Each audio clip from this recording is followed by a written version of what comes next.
ஓம் மகா காளியே போற்றி போற்றி. ஓம் பத்ரகாளி தாயே போற்றி போற்றி. ஓம் பைரவ காளி தேவியே போற்றி போற்றி. ஓம் மகா காளி தாயே போற்றி போற்றி. என் அன்பு குழந்தையே, இந்த மங்களகரமான தினத்தில் உனது பிரச்சனைகளை எல்லாம் போக்கி நீ கேட்ட வரங்களை எல்லாம் உனக்கு அள்ளி கொடுக்க வேண்டும் என்று உன் தாய் காளி தேவி உன்னை தேடி வந்திருக்கின்றேன். என் குழந்தையே, இந்த பதிவை அலட்சியம் செய்து விடாமல் முழுமையாக கேட்டுவிடு என் தங்கமே. என் அன்பு குழந்தையே, உனக்கான ஒரு அவசர செய்தியோடே வந்திருக்கின்றேன்.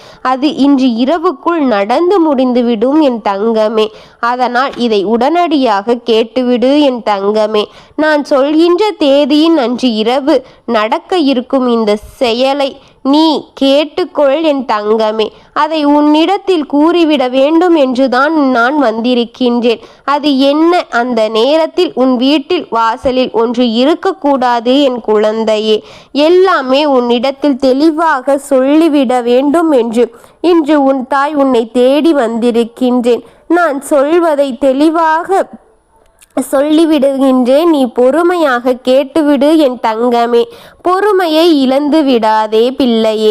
அவசரத்தோடு இதை கேட்டுவிடாதே என் பிள்ளையே. பொறுமை என்பது அவசியமான ஒன்று. ஒவ்வொரு காலகட்டத்திலுமே உன் பொறுமைகளை இழந்து உன்னுடைய முன் கோபத்தனை தான் இழக்க வைத்து எல்லாம் இழக்க உன் தலையில் போட்டு கொள்கின்றார்கள் என் குழந்தையே. பொறுமையை வளர்த்து கொள் என் பிள்ளையே என்று உன்னிடத்தில் சொன்னால் நீ எங்கு கேட்கின்றாய் என் குழந்தையே? எத்தனை முறையோ உன்னிடத்தில் சொல்லியிருக்கின்றேன். பொறுமை என்பது ஒரு மனிதனுக்கு மிகவும் அவசியம். பொறுமை இழந்த மனிதன் என்றும் நல்லபடியான வாழ்க்கையை கொண்டு செலுத்தியதில்லை என்பது உனக்கே நன்றாக தெரியும். உன்னை எந்த விஷயத்தில் பொறுமையை இழக்க வைக்கலாம், எதனை உனக்கு தெரிந்து உன் எதிரிகள் அந்த காரியங்களை செய்து உன் பொறுமைகளை இழக்க செய்து கொண்டே இருக்கின்றார்கள் என் குழந்தையே. எப்பொழுது உன்னை தூண்டிவிட்டு கொண்டே இருக்கும் உன் எதிரிகள் என்பதை நீ தெரிந்து கொள்ளாமல் நீயும் பிரகாசமாக எரிந்து கொண்டிருக்கின்றாய் கோபத்தில். உன் கோபத்தை காட்டுப்படுத்து என் குழந்தையே என்று நான் பலமுறை கூறியிருக்கின்றேன். கோபங்கள் வரலாம். உனக்கு கடுங்கோபமாக முன்கோபம் வந்து விடுகின்றது. அதை கட்டுப்படுத்து என் குழந்தையே. பல முறையில் பல விதங்களில் உன்னிடம் பல முறை சொல்லிவிட்டேன். ஆனால் நீ அதை செயல்படுத்தியவாறு எனக்கு ஒன்றும் தெரியவில்லையே என் குழந்தையே. உன் முன்கோபத்தினால் இருப்பதையும் இழந்து கொண்டே இருக்கின்றாய் என் குழந்தையே என்று நான் கூறிவிட்டேன். உனக்கு புரியும்படி ஒன்றும் தெரியவில்லை.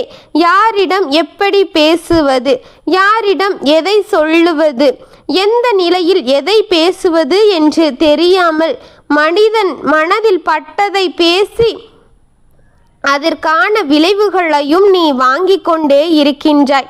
அதற்கான வன்மங்களையும் நீ பெற்றுக்கொண்டே இருக்கின்றாய் என் தங்கமே. நீ இதனால் தான் பல பிரச்சனைகளை உன் விட்டு தேடி வந்து கொண்டே இருக்கின்றது.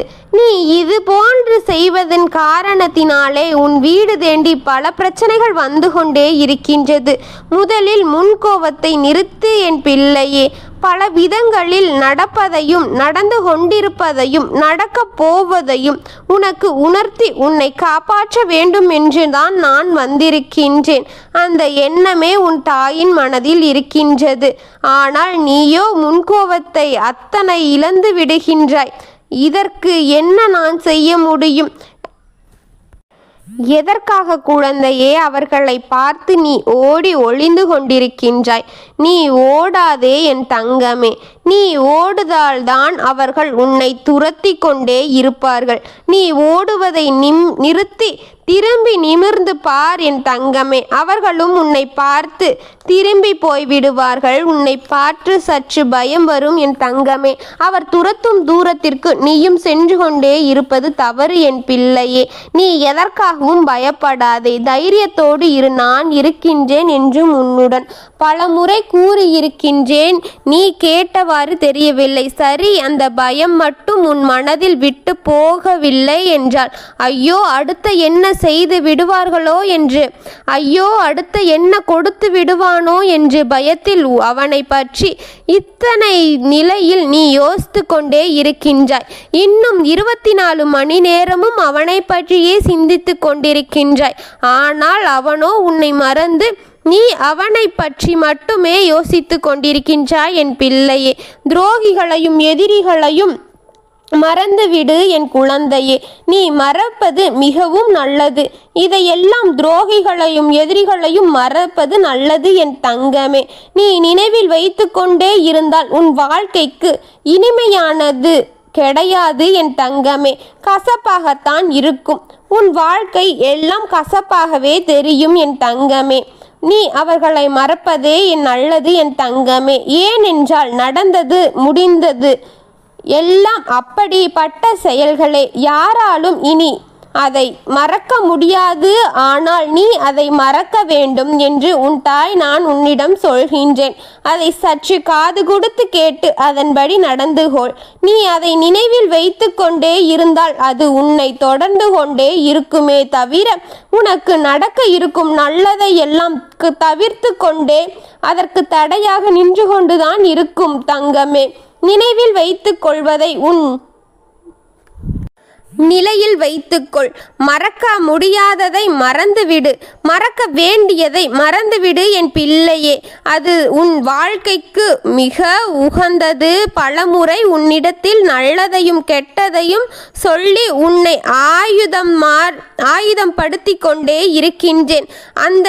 அந்த ஒரு துன்பம் வந்தாலும் எந்த ஒரு ஆபத்து வந்தாலும் இது இப்படித்தான் என்பதை உனக்கு புரிய வைத்து அதிலிருந்து உன்னை காப்பாற்ற வேண்டும் என்று உன் தாய் உன்னை தேடி தேடி ஓடி ஓடி வந்து உனக்கு முன்னராகவே எல்லாத்தையும் சொல்லிவிடுகின்றேன். உன் தாயின் வாழ்க்கையை நீ கேட்டால் மட்டும்தான் இதுவெல்லாம் உனக்கு புரியும் என் குழந்தையே. அதன்படி எல்லாம் நீ நடந்து கொண்டாள் என்றால் இதையெல்லாம் பார்த்துவிட்டு உனக்கு இன்று இரவு ஒன்று நடக்க இருக்கின்றது. இன்று இரவு வீட்டிற்கு ஒரு விஷயம் வரவு தர இருக்கின்றது. அந்த வரவு உன் அனுமதி கேட்க இங்கு வரவில்லை. என்னுடைய அனுமதியை பெற்ற பிறகுதான் அது உன் வீட்டிற்கு வர இருக்கின்றது. என்னை மீறி வருகின்றது என்று சொன்னேனே, ஏன் தெரியுமா? நான் சொன்னேன் நான் பார்த்து கொள்கின்றேன் என்று. ஆனால் நானும் வருகின்றேன் தாயே என்று என்னோடு வரும் பொழுதுதான் புத்திசாலித்தனமாக அவர்களை சரி செய்ய முடியும். அவர்களிடம் இருந்து குறைகளை என்னிடம் எடுத்துக்கொண்டு அவர்களுக்கு புரிய வைக்க முடியும். அப்பொழுதுதான் இதையெல்லாம் நான் செய்ய முடியும். அவர்களை காப்பாற்றிவிட அப்படி கூறுகின்றேன் என்று அது என்னிடம் கூறியது என் குழந்தையே. இப்படிப்பட்ட ஒருவர் உன் வீட்டிற்கு வரவு தர இருக்கின்றார் தெரியுமா? அது யார் தெரியுமா? அந்த நேரத்தில் உன் வீட்டிற்கு வெளியே அந்த ஒரு விஷயம் இருக்கக்கூடாது தெரியுமா என் பிள்ளையே? விளக்கமாக சொல்கின்றேன், பொறுமையாக கேள். தங்க பிள்ளையே, நீ பட்ட அவதிகளை பார்க்க முடியவில்லை. நீ பட்ட வேதனைகளை பார்க்க முடியவில்லை. நீ விட்ட கண்ணீர்களையும் நீ சிந்திய கண்ணீர்களையும் என்னால் அனுமதிக்க முடியவில்லை. அது முடியாமல் தான் உன் குடும்பத்தில் இருக்கும் ஒரு முன்னோர், உன் குடும்பத்தில் இருந்து கொண்டிருந்த அந்த முன்னோர் உன் வீட்டிற்கு வருகை தர இருக்கின்றார் என் பிள்ளையே. உன்னை காப்பாற்ற வேண்டும், உன்னை உயர்த்த வேண்டும், உன் கண்ணீர்களை எல்லாம் துடைக்க வேண்டும், உன்னை காலத்தில் இருக்கின்ற துயரங்களை போக்க வேண்டும்.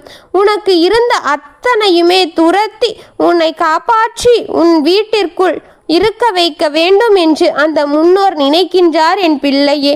அதனாலே உன்னை தேடி இப்பொழுது வர இருக்கின்றார் என் தங்கமே. உன் கண்ணீரை துடைக்க போடுகின்றேன். இதை உனக்கு நான் இன்று இரவு உணர வைக்க போகின்றேன் என் குழந்தையே. நீயும் அதை உணரப் போகின்றாய். உன் அருகில் இருப்பதையும் கூட உணரப் போகின்றாய் தங்கமே. உன் வீட்டிற்கு வெளியே உன்னை இருக்கும் அவர்களை பற்றி நீ சொல்கின்றாயா என் குழந்தையே? வெளியே என்ன இருக்கக்கூடாது என்று சொன்னேன் தெரியுமா? உன் வீட்டின் வெளியே அந்த நீ போடும் மங்களகரமான கோலங்கள் மட்டும் இருக்காமல் பார்த்துக்கொள் என் குழந்தையே. அது இருந்தாலானால் உன் முன்னோரால் உன் வீட்டிற்குள் வர இயலாது என் தங்கமே. முன்னோர் உன் கஷ்டங்களையும் உன் காயங்களையும் போக்கவே வருகின்றார் என் தங்கமே. உன் தாய் அனுமதிக்கின்றேன் என்றால் அது நல்லதாக மட்டும்தான் இருக்கும் என் குழந்தையே. உன் முன்னோர் வந்துவிட்டால் உன் வீட்டில் அங்கு பலப்பட்ட உன் வாழ்க்கை சரி செய்யப்படுகின்றது. அந்த வாழ்க்கை வீட்டை விட்டு புறப்பட மாட்டேன் என்று என்னிடம் சத்தியம் செய்த பிறகுதான் அவர் உன் வீடை தேடி வருகின்றார் என் தங்கமே.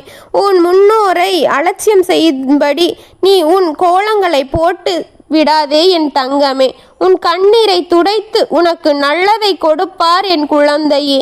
என்னிடம் சத்தியம் செய்திருக்கின்றார், உன் வீட்டில் எந்த தீயவையும் நுழையாது, உனக்கு நல்லது நடக்கும் வரை நான் வரமாட்டேன் என்று என்னிடம் சத்தியம் செய்திருக்கின்றார் என் தங்கமே.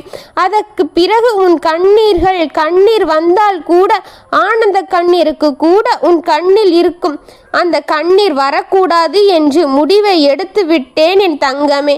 உன் வாழ்க்கை நடக்கப் போகின்றது என் தங்கமே. நீ நம்பிக்கையோடு காத்திரு. இது எல்லாம் எந்த நேரத்தில் நடக்கும் என்றால் இன்று இரவுக்குள் அது நடக்கும் என் தங்கமே. இன்று இரவு முடிந்த காலையில் உனக்கு அது தென்படும். நீ அறிந்து கொள்வாய். சிறிது சிறிது மாற்றங்கள் ஏற்படும். நீயே உணர்ந்து கொள்ளும்படியான அனைத்தும் நடக்க நான் செய்கின்றேன். மனதில் கலக்கங்களை எல்லாம் வைத்து கொள்ளாதே. அதையெல்லாம் அழித்து கொண்டு உன் வாழ்க்கையை வழியில் நடந்து போ என் தங்கமே. உனக்கான அத்தனையும் நான் செய்து விடுகின்றேன். சந்தோஷமாக இரு என் பிள்ளையே. நான் இருக்கின்றேன் உனக்காக. எல்லோருக்கும் நல்லதை நினைக்கும் உனக்கு நல்லதை மட்டும் நான் செய்வேன் என் பிள்ளையே. அந்த சக்தி உன் வீட்டிற்கு வருவது மிகவும் நல்லது என் பிள்ளையே. நானும் அதனுடன் வரதான் போகின்றேன். அதை நீ உணரும்படியும் செய்வேன் என் பிள்ளையே. நான் இருக்கின்றேன் உனக்கு துணையாக. ஓம் காளி தேவியே போற்றி போற்றி. ஓம் மகா காளியே போற்றி போற்றி. ஓம் பத்ரகாளி தாயே போற்றி போற்றி.